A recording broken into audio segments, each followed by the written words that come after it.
clase la vamos a dedicar a comentar el modelo de examen de lectura, de control de lectura, porque el jueves que viene tenéis el examen de SIDI.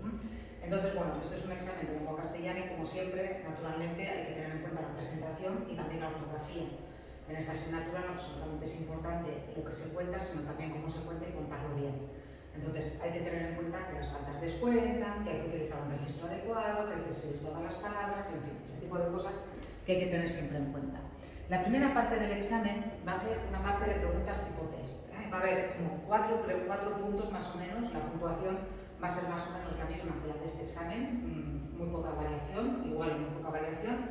Y va a haber una primera parte del examen que va a ser tipo test. Vais a tener siempre 4 respuestas de cada una de las preguntas y para cada pregunta va a haber solamente una respuesta correcta y no va a restar. O sea, si os equivocáis o si ponéis mal una, no es como algunos exámenes tipo test donde se resta, en este caso no se resta. Y bueno, van a ser preguntas que para una persona que haya leído el libro son relativamente fáciles o fáciles de responder. No son preguntas de mucho detalle, excepto en algún caso muy concreto no va a haber preguntas tampoco de vocabulario. Aquí sí que, por ejemplo, pongo una pregunta de vocabulario, que es una aceifa, porque es un término que aparece continuamente en el libro, y aparte de que porque se puede deducir por el contexto, claro, es una palabra. Yo os dije que a la hora de buscar las palabras que no entendíais del libro, lo primero que teníais que hacer es mirar si se podían entender por el contexto. Si se pueden entender por el contexto, ya está. Pero si, por ejemplo, os encontráis con una palabra como aceifa que sale desde el principio de la obra hasta mitad de la obra constantemente, y no sois capaces de deducir lo que significa por el contexto, entonces sí que la tenéis que ir a buscar al diccionario, y entonces sí que es una palabra importante para comprender globalmente el significado del texto. Entonces sí que puede haber alguna pregunta muy concreta de vocabulario como esta, pero en general no habrá preguntas de vocabulario, porque lo que habrá serán básicamente preguntas, pues como la primera que tenéis aquí. ¿Cuál es la causa del destierro del Cid? Que es también un motivo que es muy importante, porque cuando empieza la obra nosotros vemos que el Cid ha sido desterrado y se explica, en un par de ocasiones se explica por qué ha sido desterrado. Entonces tenéis diferentes preguntas tipo test, como he dicho, 4 puntos tipo test. Son preguntas fáciles si os habéis leído el libro, y después de estas preguntas tipo test tenéis una serie de preguntas que van a ser unas preguntas de respuesta breve. Pues por ejemplo, las que tenéis aquí: di el nombre completo del autor de SIDI, porque muchas veces leéis los libros y no os fijáis en los nombres de los autores, y a mí me interesa que recordéis el nombre de los autores. Por tanto, suelo poner preguntas de este tipo, pues justamente por eso, para que os fijéis, sobre todo en un autor tan importante como el de SIDI, que es Arturo Pérez Reverte, que es un autor que además es académico de la lengua, que es un autor vivo, es uno de los autores que más leen en castellano de hace muchísimos años, ha tenido muchos libros que han sido bestsellers, se han adaptado al cine. Entonces, por eso me interesa.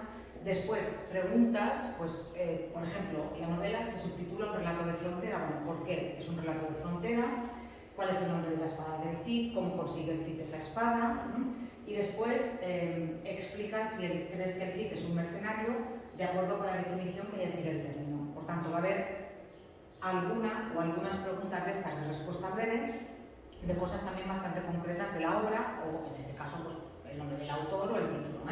También puedo preguntar, bueno, ¿a qué se refiere el título? ¿A qué significa SIDI? Que es algo que hay que saber, sobre todo, en fin, si habéis leído la obra. Después, va a haber una pregunta, aparte de estas preguntas de respuesta breve, va a haber después una pregunta que va a ser una pregunta de personaje. Voy a daros 2 personajes o 3 personajes o 4 personajes para elegir, y lo que me tenéis que decir es todo lo que recordéis sobre los personajes. Uno de ellos, tenéis que elegir simplemente uno. Imaginaos, por ejemplo, yo que sé, cogéis a Mutamán, ¿vale? Pues es muy importante que en este tipo de preguntas que son de personaje empecéis siempre por lo general. En este caso, pues Mutamán es un rey, o es un guerrero, o es un, no voy a decir, es un príncipe, o es un tal de las tropas musulmanas que luchan contra el Cid o a favor del Cid, y después tenéis que contar cosas que sepáis de él, que se expliquen en el libro, pues su edad, su religión, que en este caso es muy importante en el desarrollo del libro, También, por ejemplo, si sabemos algo de él físicamente, si tiene barba, si es guapo, si no lo es, si es atractivo, también algún rasgo de su carácter, si es una persona seria, si es una persona alegre, si es una persona que habla poco, y después también cuál es su función en el libro, cómo evoluciona, de qué hace en el libro. También si cambia respecto, lo de la evolución se refiere a si el personaje cambia entre el principio de la obra y el final de la obra. Es decir, todo lo que recordéis relacionado con uno de esos personajes, que repito, vosotros podréis elegir, que sí que os daré más de un personaje para elegir y vosotros desarrollaréis esa pregunta. Después, va a haber también una pregunta, que de estas las pongo siempre, que es una pregunta de contextualización. ¿Qué significa contextualizar un texto? Significa explicar ese fragmento que tenéis. Yo lo que siempre digo es que en este caso lo que tenéis que hacer es imaginaros que la persona que está leyendo vuestro examen no ha leído el libro. Entonces, si la persona que está corrigiendo vuestro examen no ha leído el libro y tuviera este fragmento, ¿qué le contaríais de este fragmento? Por tanto, ¿qué es lo que tendríais que hacer? Decir en qué momento de la novela nos encontramos. No me refiero a si es la página tal o si es el capítulo tal, pero sí si estamos al principio de la novela, si estamos en el desarrollo de la novela, si es justo el final de la novela. Pensad que cuando yo escojo un fragmento para contextualizar, yo no abro el libro y cojo y digo este al azar, sino que elijo algún fragmento que sea significativo. Por tanto, tenéis que situar ese fragmento en el momento en el que pasa. A lo mejor resulta que es justo después de una batalla importante, o es justo antes de una batalla decisiva, o es justo el momento en el que el Cid hace no sé qué. Entonces, eso es lo que tenéis que decir, en qué momento de la novela nos encontramos, qué ha pasado inmediatamente antes y qué pasa inmediatamente después. No se trata de contar toda la novela, pero sí de decir, pues eso, justo antes el Cid se encuentra con no sé quién y le pide no sé qué. Justo después el Cid va a rendir la ciudad o no sé qué. Me lo estoy inventando porque no tiene nada que ver con este fragmento de aquí. Por tanto, ¿qué ha pasado antes? ¿Qué pasa inmediatamente después? ¿Quiénes son los personajes que aparecen en el fragmento? Y también la importancia de esos personajes en la novela. Aquí pues aparecen, en fin, dos personajes, un personaje que es muy importante en la novela, tampoco diré quién es, pero luego también aparece una mujer. Entonces, saber quién es esa mujer en esta novela, quién es en concreto y qué importancia tiene también en la novela, y cuál es la importancia de estas líneas, qué presentan estas líneas o qué presenta este fragmento que sea muy significativo y que sea diferente o que lo haga merecedor de que yo lo haya elegido como un fragmento significativo de la novela para comentarlo en el examen. Pero repito, lo que tenéis que hacer es plantearos, si la persona que me va a corregir el examen no ha leído una novela y se encuentra con este fragmento, ¿qué necesita saber para entenderlo bien? Y eso es lo que vosotros tenéis que explicar y además tenéis que redactarlo. No tenéis que hacer guiones, ni tenéis que hacer listas de la compra, ni tenéis que hacer nada por el estilo. Lo que tenéis que hacer es redactar bien este fragmento de contextualizar. Es decir, que tengo que explicarle a alguien que no haya leído la novela sobre este fragmento para que lo entienda.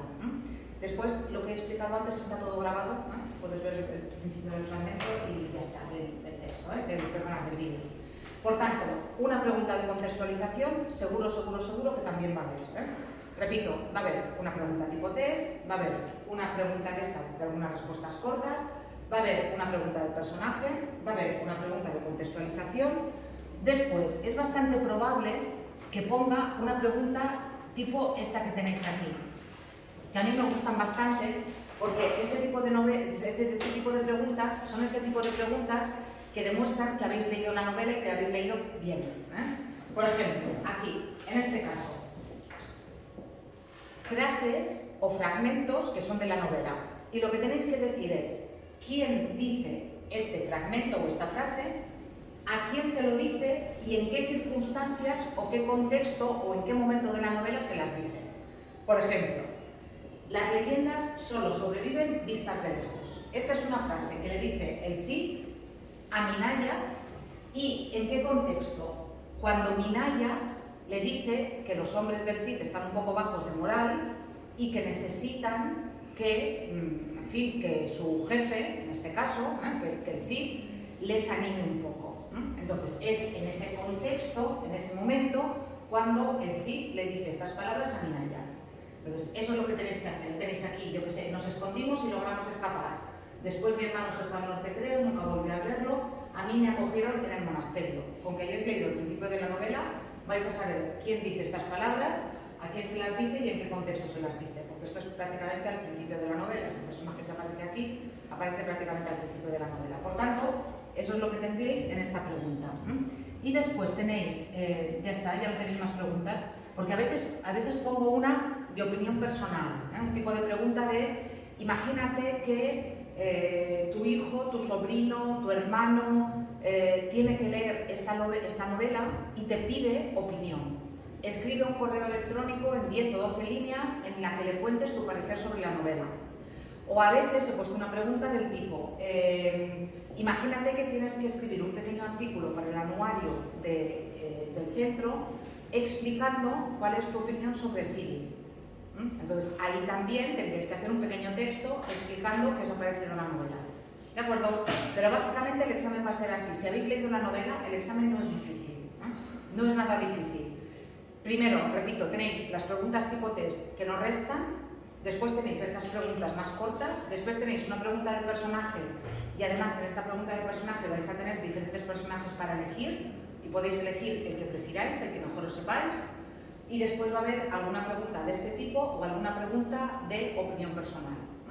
Por tanto, si habéis leído la novela no es difícil, lo que tenéis que hacer es eso, es concentraros, redactar bien, escribir bien y responder a lo que se os está preguntando en cada caso.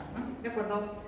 No sé si tenéis alguna pregunta sobre la lectura en concreto, algo que queráis que comentemos, algo referido a lo que queráis, sobre la novela o sobre el libro. No la podemos ni terminar, me perdieron el punto los niños y no la puedo terminar. Vale, pues así que yo ese tengo que devolver. Recupera, puedes alargar, los préstamos en la biblioteca se pueden alargar. Si vas a la biblioteca puedes alargar el préstamo. Pero puedes alargar el préstamo, entonces... Vale, bueno, en cualquier caso, el jueves es el examen, entonces tenéis que venir a hacer el examen el jueves, porque pensad que son 2 puntos sobre la nota final. Si no hacéis el examen, ya en lugar de ser evaluados sobre 10, sois evaluados sobre 8. Y quiere decir que tenéis que sacar un 5 sobre 8. ¿Y si por algún problema que no podemos venir, no se podría recuperar? Tienes la convocatoria especial, pero tenéis que tener cuidado, porque si en la convocatoria especial tenéis que hacer más de un examen, vais a tener muchos problemas y no sé si en la convocatoria especial podéis hacer más de un examen, porque tenéis 1 hora o 1 hora y media. Es que no sé si normalmente será toda la hora. Ya. Pero la cuestión es esa, la cuestión es que en la convocatoria especial es solamente una convocatoria especial. Entonces tenéis que tener cuidado con lo de la convocatoria especial, No sé a cuántos exámenes os podréis presentar en la convocatoria especial, eso tampoco lo sé.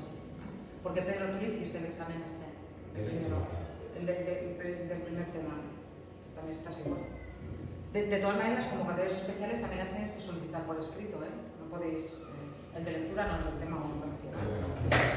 Bueno, en cualquier caso, el jueves es el examen, y ahora vamos a continuar con el tema 2, con lo que estábamos viendo el otro día.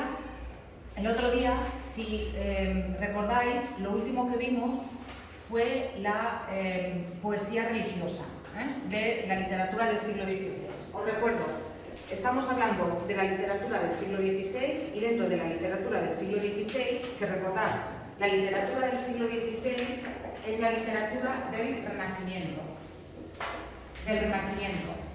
Os recuerdo también que tanto el siglo XVI como el siglo XVII son el siglo de oro de la literatura española, porque son el momento de máximo esplendor de la literatura española, y también os recuerdo que lo que renace durante el siglo XVI es la cultura grecolatina que había estado relativamente olvidada durante los siglos de la Edad Media.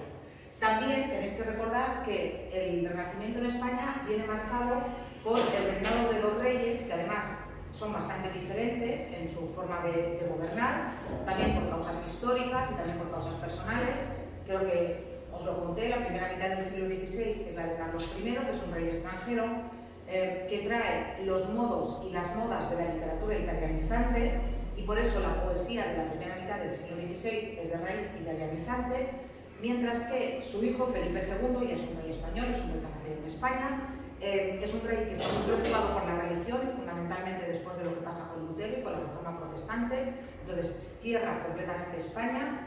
El tema fundamental de la poesía de esa segunda mitad del siglo XVI va a ser el tema religioso, y dentro de la literatura de la segunda mitad del siglo XVI y de la literatura religiosa os hablé de tres autores, que son Fray Luis de León, Santa Teresa de Jesús y San Juan de la Cruz.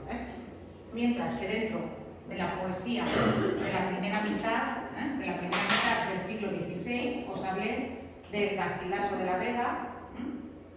¿Recordáis? El autor aquel de los sonetos que teníais aquí en el texto, en el dossier. Y en la segunda mitad del siglo XVI sí que os expliqué, como os he dicho ahora mismo, que la poesía religiosa tiene una gran importancia, y que tiene una gran importancia fundamentalmente por esas razones a las que me he referido, que son las razones de la contrarreforma. Se produce la reforma protestante y entonces el catolicismo se cierra en banda y se va a volver todavía más extremista y se va a volver todavía, si me permitís la expresión, más católico.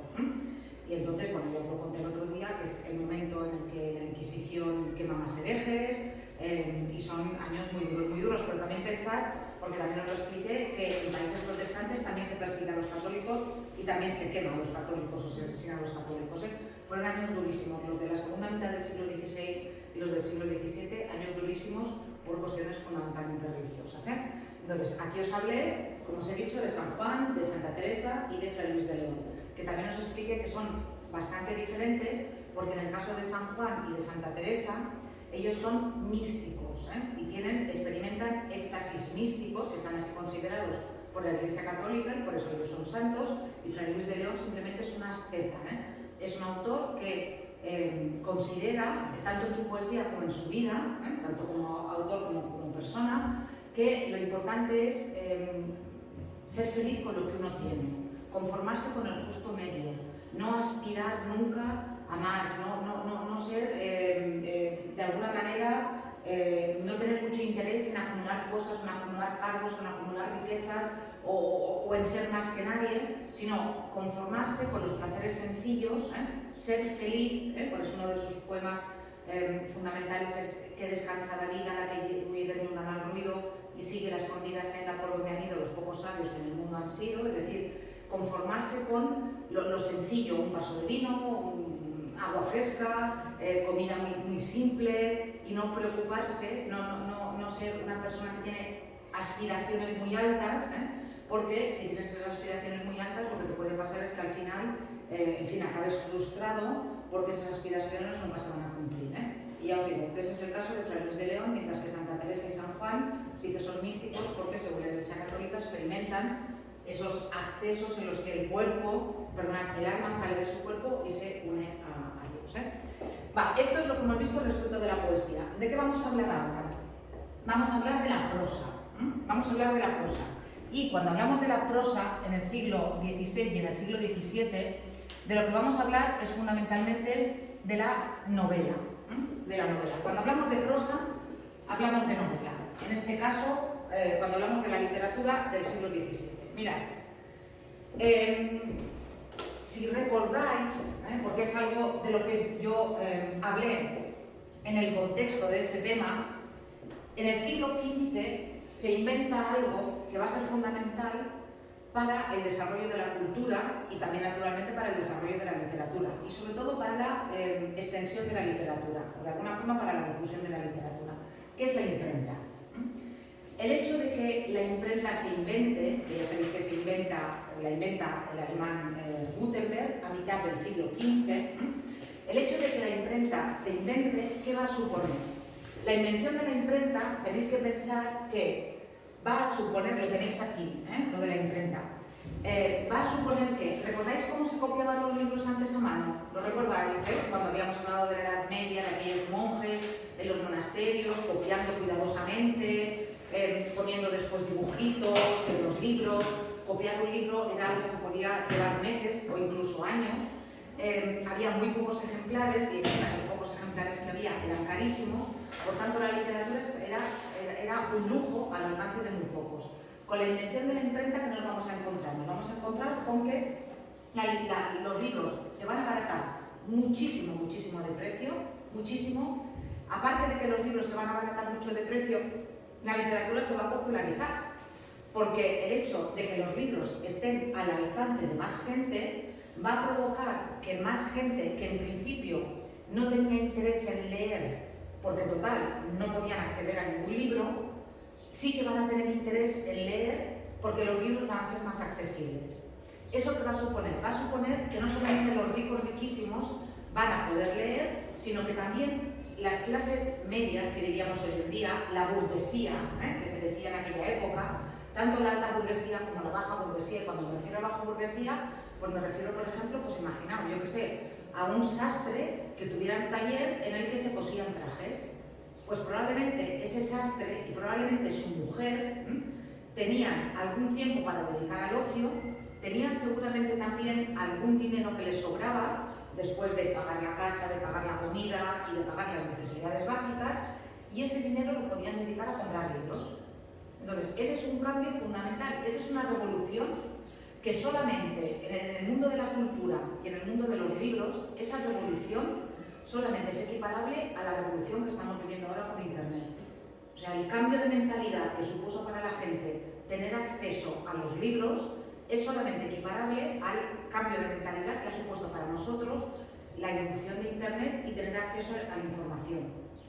Vosotros sois bastante más jóvenes que yo, entonces no sabéis, habéis casi nacido ya con Internet, pero no sabéis lo que era antes ir a buscar algún tipo de información. Necesitabas ir a enciclopedias en papel, muchas veces no sabías dónde buscar la información. Hoy en día discutes, estás en una comida familiar y discutes con alguien, ¿en qué año ganó el Barça su primera Copa de Europa?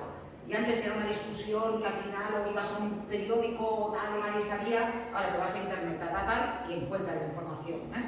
Entonces, para que entendáis el alcance de la revolución de la imprenta, a mí solo se me ocurre ese símil, es parecido a la revolución que ha supuesto ahora la revolución de Internet. Junto con la invención de la imprenta va a ocurrir algo, que géneros literarios que no se habían cultivado durante la Edad Media o que habían sido marginales, como por ejemplo la novela, ese tipo de géneros van a vivir un verdadero siglo de oro, van a vivir una verdadera época de expansión. Vosotros tenéis la novela Siri, imaginaos lo que sería copiar esa novela a mano. Sería algo larguísimo, larguísimo. Entonces, la imprenta, ¿qué favorece? La imprenta favorece que libros largos, como en general las novelas, que son bastante más largas que los libros de poesía o que las obras de teatro, que las novelas se impriman y que las novelas tengan mucho éxito. Y no solamente eso, también tenéis que pensar una cosa. Durante la Edad Media, buena parte de la lectura se hacía en voz alta. Incluso cuando había libros, por ejemplo, cuando hablamos de la Celestina es una obra que está escrita para ser leída en voz alta ante un pequeño auditorio, no es una obra para ser representada como una obra de teatro, sino para ser leída en voz alta. Había tan pocos libros que cuando había un libro, lo que se hacían era como sesiones de lectura en voz alta y la gente escuchaba. Claro, con la invención de la imprenta, la novela, mejor dicho, el libro, se va a convertir en un acto íntimo. Yo leo y leo para mí.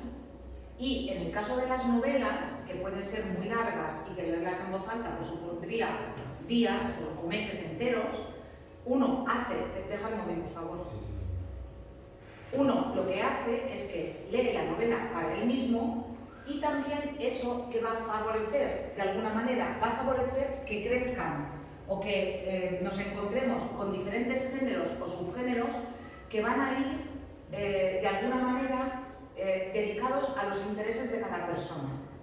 Voy a simplificar mucho, pero por ejemplo, va a haber novelas de caballerías que van a ser sobre todo del gusto de los hombres. Va a haber novelas sentimentales y novelas pastoriles centradas en asuntos de amor que van a ser fundamentalmente del gusto de las mujeres. Entonces, tenéis que pensar que durante esta época la mujer también se va a incorporar como público, lector muy importante gracias a la novela. Es verdad que durante la Edad Media había una minoría dentro de la minoría que leía, había una minoría de mujeres que leían, pero normalmente eran monjas o eran reinas,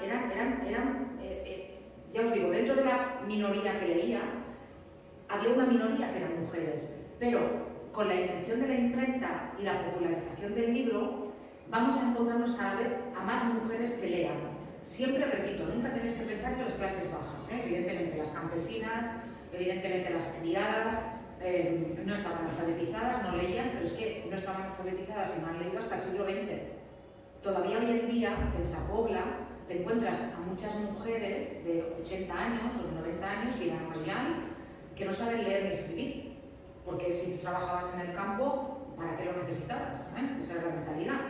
Evidentemente lo necesitabas, pero la mentalidad era ¿para qué? Entonces, repito, entre las clases bajas, durante el Renacimiento tampoco las mujeres van a leer, pero sí que en esa pequeña burguesía, en esa burguesía media y en las clases altas, la mujer se va a incorporar como público lector, que va a ser muy importante y que cada vez va a querer más novelas, y se va por eso a ampliar el abanico de las novelas y van a existir subgéneros importantes como por ejemplo la novela de caballería. La novela de caballería estaba centrada en las historias de los caballeros andantes, que eran estos caballeros que iban de un sitio en otro pues buscando aventuras, buscando... seguramente habéis visto películas medievales como es El primer caballero o este tipo de películas en las que hay un caballero con una armadura que lucha en torneos, este tipo de historias.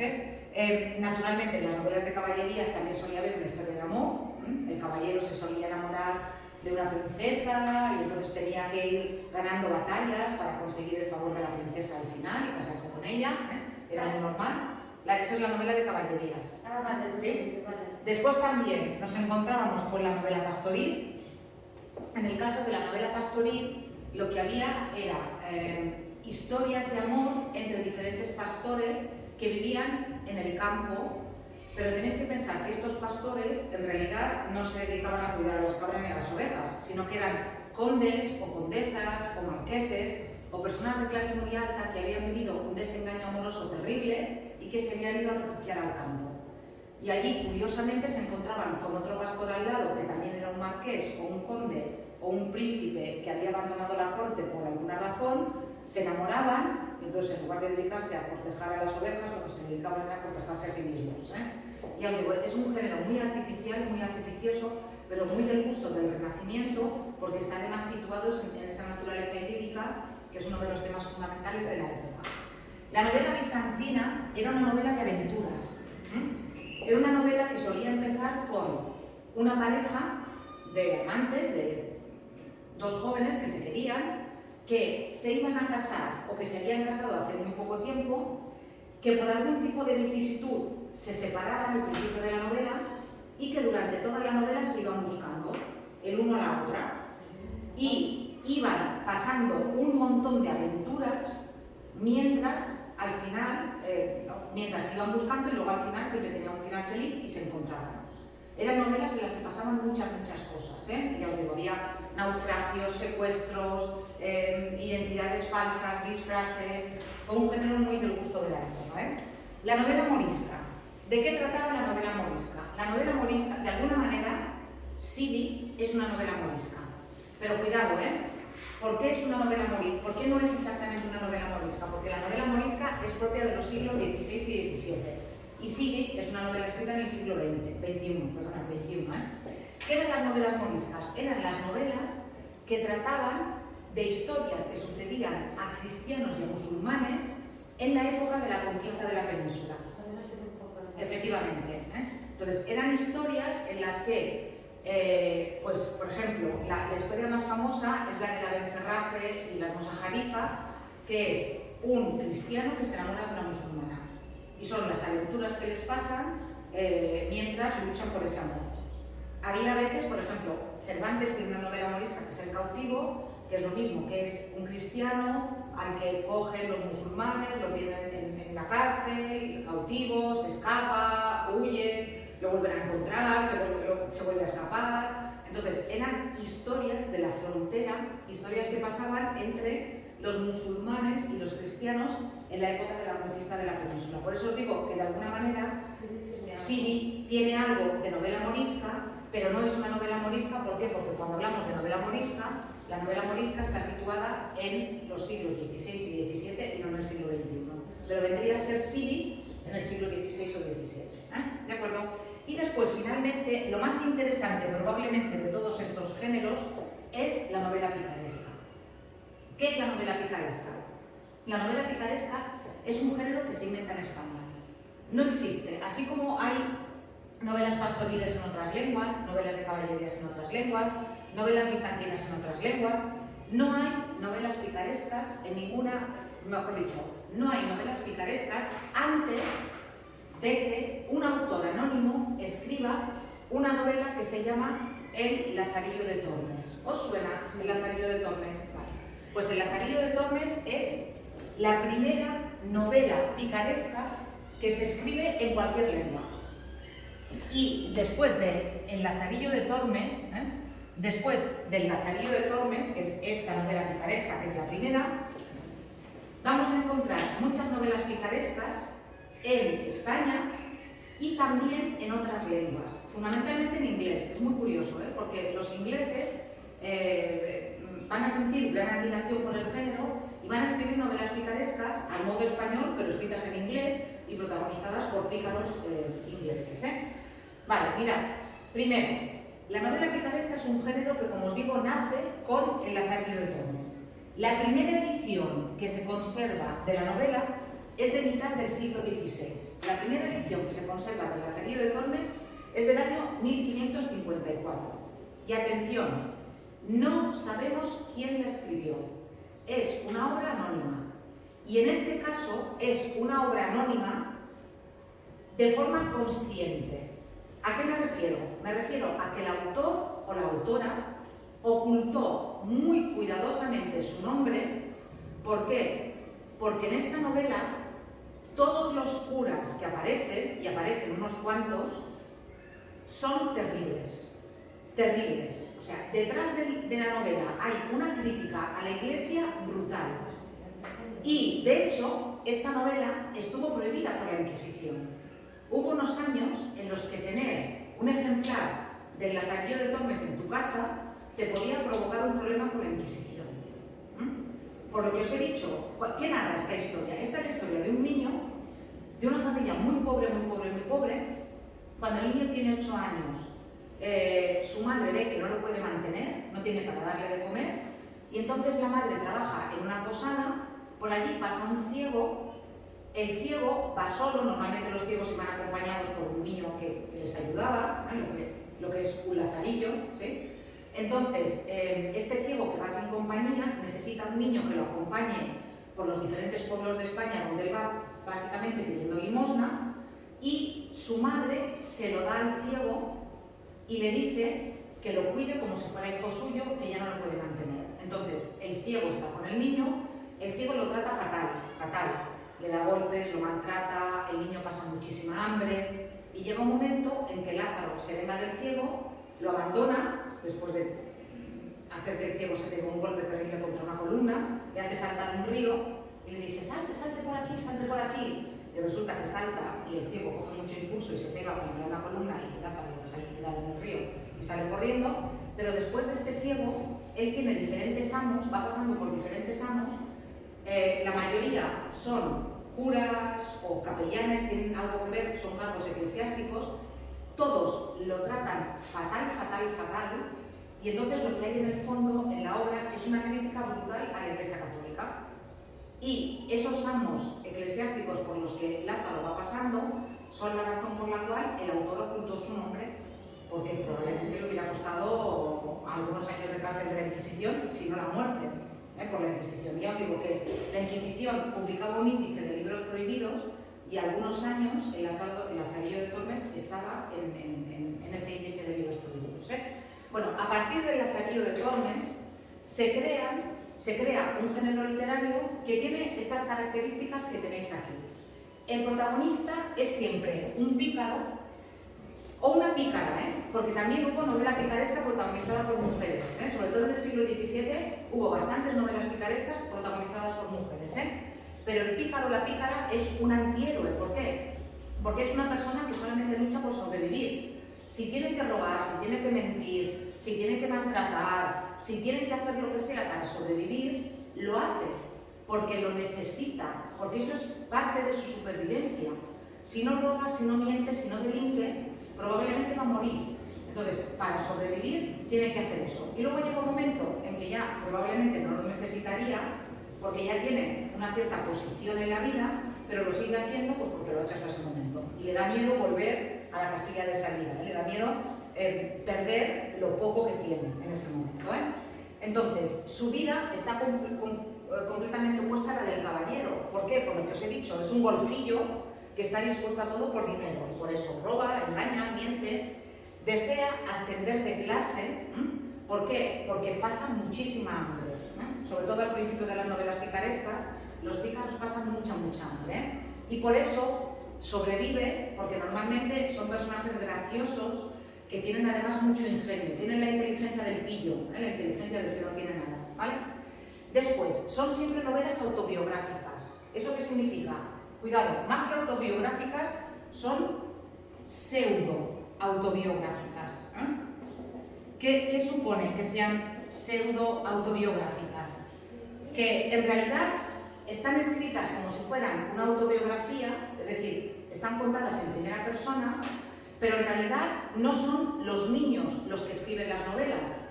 ¿Por qué? Pues porque esos niños no saben leer ni escribir, sino que es un autor culto, probablemente rico, ¿sí?, que se inventa esas historias y las cuenta en primera persona.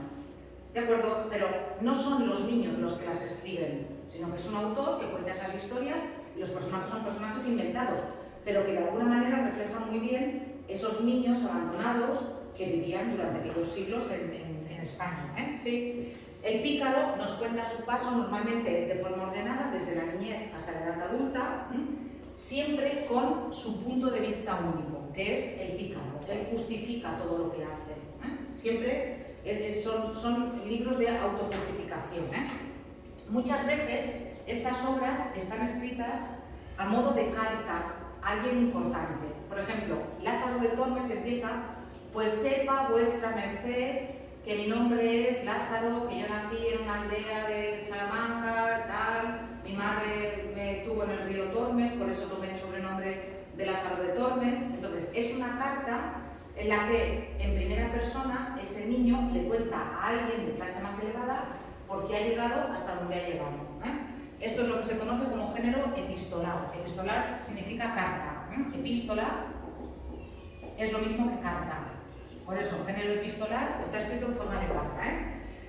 A diferencia de otro tipo de novelas, las novelas picarescas son realistas y muestran cómo era la vida en la España de aquella época. Que es muy curioso porque es una España en la que entran carretadas de oro, oro y plata, que vienen, piedras preciosas que vienen de América, pero entran 2 y se gastan 3. Y de hecho el país va a entrar en una crisis profundísima en el siglo XVII. España está metida en tantas guerras, en tantas conquistas, que por mucho dinero que venga de América, nada llega. Eso, sumado a unas malas cosechas y sumado también, como os he dicho, a muchas guerras que provocan que no se trabaja bien en el campo, van a hacer que haya mucha hambruna en aquella época. Es curioso, porque es el gran imperio español, pero por otra parte los niños que se mueren literalmente de hambre en las calles, que sobreviven mal y por eso tienen que robar, engañar o mentir. ¿Sí? Y después muchas veces nos encontramos con que son obras en las que ese drama de esos niños está rebajado por el humor. Porque hay episodios que son tan graciosos, que esos episodios lo que hacen es que de alguna manera tú te rías y rebaje pues justamente ese tono que podría ser trágico cuando piensas en cuál era justamente el destino de esos pobres críos. Que ya os digo, por ejemplo, Lázaro, cuando se va con el ciego, Lázaro tiene 8 años, para que os lo imaginéis, y Lázaro ya nunca vuelve a ver a su madre. Se va con el ciego y ya nunca jamás vuelve a ver a su madre. Bueno, como os he dicho, la novela que abre el género es la que cuenta la vida de Lázaro de de Tormes, la novela es El Lazarillo de Tormes. Durante su historia él sirve a 7 amos, el primero que es un ciego, luego viene un clérigo, un hidalgo, un escudero, un fraile, un montero, un capellán y un alguacil. La mayoría son cargos eclesiásticos, hasta que al final de todo él está casado con una mujer. Esta mujer sirve en casa de un arcipreste, que es otro cargo eclesiástico, y resulta que la mujer está liada con el arcipreste. Y Lázaro lo sabe, pero a Lázaro le da igual. ¿Por qué? Porque el arcipreste le ha dado un buen trabajo, él vive bien, tiene una cama cómoda, tiene comida, tiene bebida, de tanto en tanto además tiene a su mujer, se acuesta con su mujer. Entonces, ¿qué hace? Él cierra los ojos, porque le da lo mismo lo que haga su mujer, porque él dice que ha llegado a la cumbre de toda buena fortuna, simplemente porque no tiene que preocuparse por necesidades básicas. Entonces, en realidad, el libro es una carta de justificación a alguien que no sabemos quién es, solo sabemos que es un vuestra merced, que le pide explicaciones, que le dice, oye, que me han dicho que tú eres un cornudo, bueno, no se lo dice así, pero lo entendéis, que tú dejas que tu mujer te engañe. Y él dice, bueno, te voy a contar mi vida, o le voy a contar mi vida, os voy a contar mi vida para que sepáis cómo he llegado hasta aquí. Y entonces uno lo entiende, y lo entiende bien, y lo justifica. Bueno, aquí tenéis un vídeo donde se resume de una forma muy divertida el argumento del Lazarillo, y además, en esta serie de televisión que hacían, que era el Ministerio del Tiempo, aquí se recoge un fragmento que es muy famoso de cuando Lázaro y el ciego están comiendo uvas. Ellos dos se engañan continuamente. Nada, dura 3 minutitos. Si lo queréis ver, es muy interesante, muy interesante. ¿De acuerdo? Venga.